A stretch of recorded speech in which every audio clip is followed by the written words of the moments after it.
2012 সালের অক্টোবর থেকে 2024 সালের আগস্ট টানা এক যুগ বিসিবির সভাপতি হিসেবে দায়িত্ব পালন করেন নাজমুল হাসান পাপন।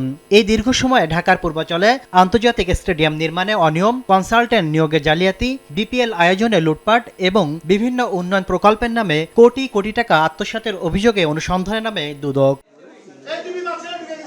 অভিযোগের সত্যতা অনুসন্ধানে গেল বছর বিসিবিতে অভিযানের পাশাপাশি তলব করা হয় 23 ধরনের নথিপত্র।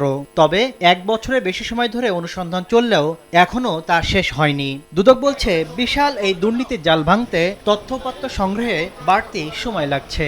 অনেক কর্মকাণ্ড হয়েছে বিসিবির অভিযোগেরও অন্ত নেই।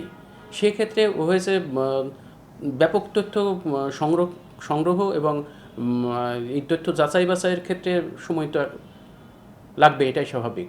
মূলত আসলে এই জন্যই আমরা আরও নিখুঁতভাবে অনুসন্ধানটা পরিচালনা করতে চাই।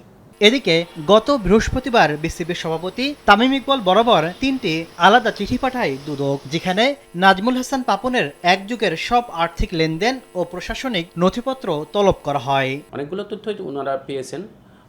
পরবর্তীতে অনুসন্ধানের স্বার্থে আবারও তথ্য চেয়ে অনুসন্ধানকারী কর্মকর্তা বিসিবিতে পত্র প্রেরণ করেছেন। বিসিবিতে দুর্নীতির অভিযোগের পাশাপাশি পাপন ও তার স্ত্রীর বিরুদ্ধে 800 কোটি টাকার সন্দেহজনক লেনদেনের মামলার তদন্তও করছে দুদক।